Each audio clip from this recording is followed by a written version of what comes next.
ito yung mga itatanim natin guys dito sa ating farm para po malagyan po lahat dito ng mga pananim.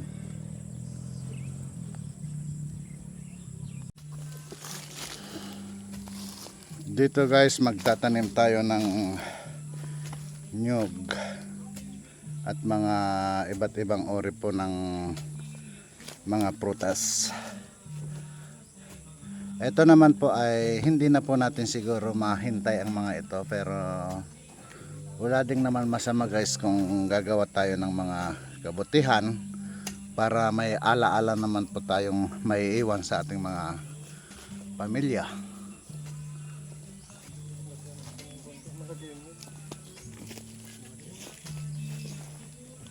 Ngayon wala na tayong dalang kasi nagkarapan, pero minsan ay aabono dito. Pero maganda naman yung lupa. Pagdating ko natin yung kapit. Yung hangagis spread ko na siya.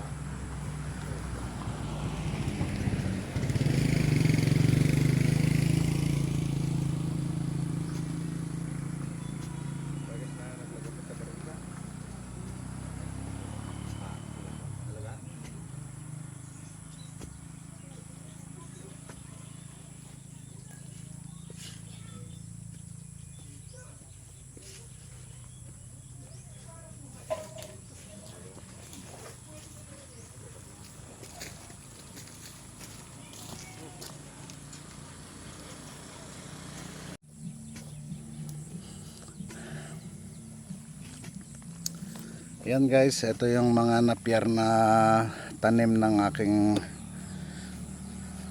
tauhan noon. So mayroon din pong tumubo kahit paano.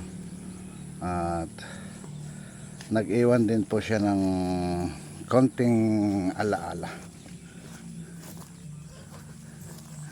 Pero ito, nasunog yung mga tanim niyang napiyar.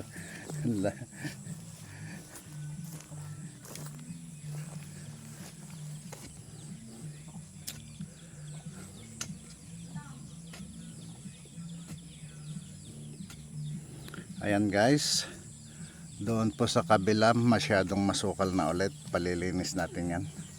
Nandyan po yung mga mahogany natin. At kung natatandaan nyo guys yung sinasabi ko na mayroon po tayong area 1, area 2, ito po yung area 2 guys. Ito, at kasali na rin po doon sa may mga mahogany.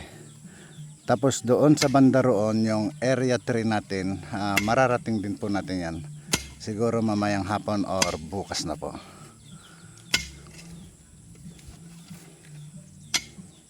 Rapi, hangat-hangat ka? Impatingam lutan? Sige. Okay. So, bali dito po, nagtanim po tayo ng dwarf coconut dito. Ito po yung mga Madre de Agua natin guys. Yan. Ito po ay maganda pong pakain sa mga manok. Hanggang doon. Tapos, hanggang doon din po sa dulo, may nyug na po yan. Bali, yung erela na ito, mahigit mga 10 siguro. Hanggang doon, yung kung saan kami nag-umpisa guys. So, dito naman, tatanim po tayo ng mga iba nating pinamiling prutas. Diyan ilalagay? Ah? Hindi ko na, damit nyo kitan. Mangga kinda gitu ke 5 meter sa atibait da.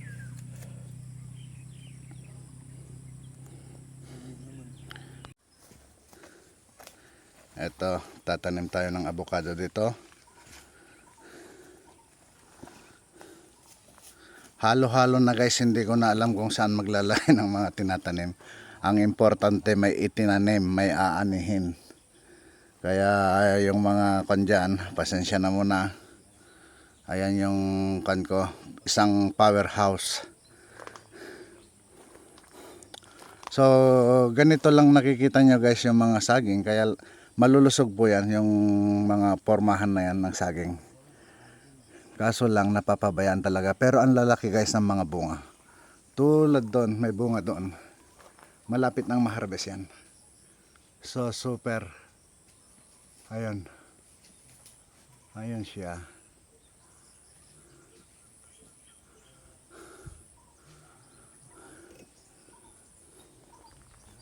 At siyempre, hindi mawawala guys, nandito yung mga manok natin na Rhode Island Red na nangingitlog na guys. So, hindi ko alam kung natikman ko na ang itlog nito. Marami nang na-harvest. Pero kung may nakikita kang ganito guys, parang ang saya-saya. Ayan, ayan sila.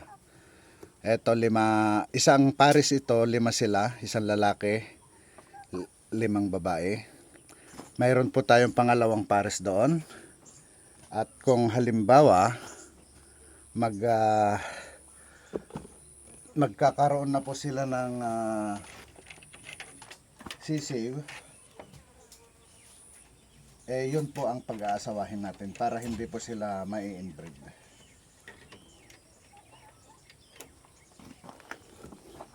Dito naman po yung isang pares na 5.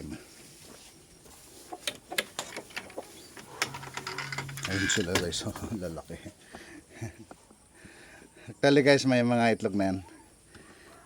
Nangingitlog sila. Kaya mahirap istorbohin. Kasi baka magtampo sila.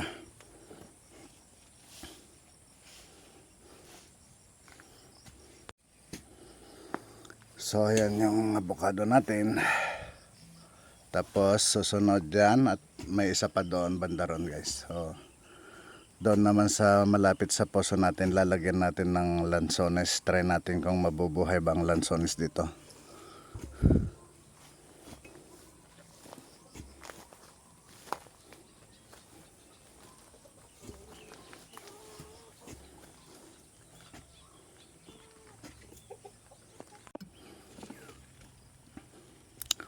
So ito guys yung mga ibang tanim natin na Napier, may Mombasa, mayroon din po tayong mulberry guys. So ayan po, Madre de Agua, mayroon din po tayong malunggay, marami po. At nagtanim po tayo dito ng lansones guys. Lansones, 2 lansones yan, yung isa nandun. Tapos ayon duhat, pero parang wala nang mapaglagyan, punong puno na guys, overload. Eto maganda.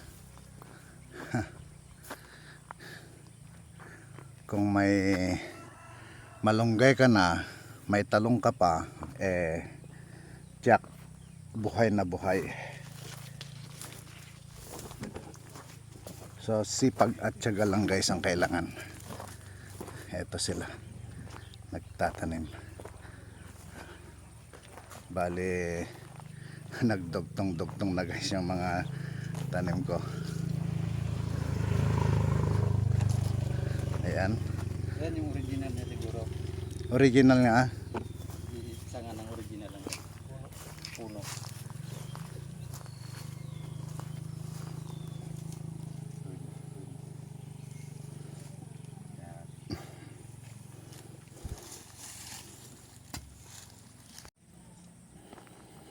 Ito yung mga karagdagan nating pananim guys.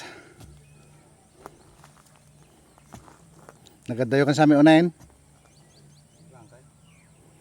Batog mo ah. Diyan ngayon may distance ko ma. Ito? Hindi. Dito. Yung pinaghuhukayan.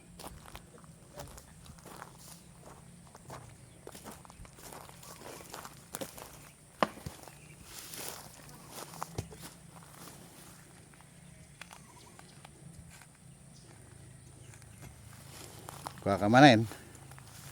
Nag ito na eh. Ito ipakas mo pa ito nagkakalinya. Ito sa sakam, ito sakam. Ito.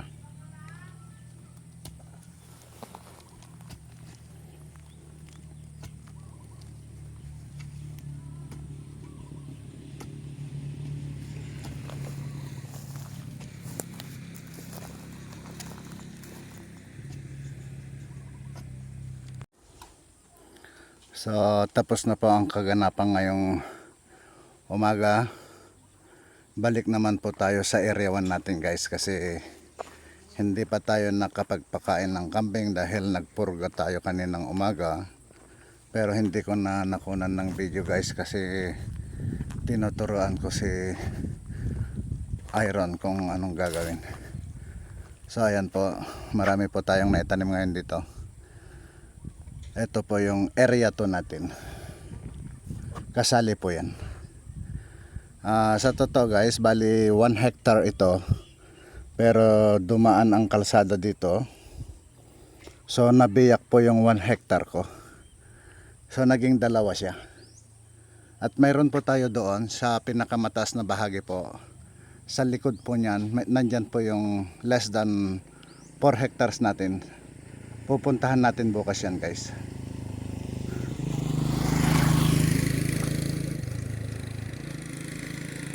Ito yung kabuuan ng 1 hectare dito na nabiyak po ng kalsada.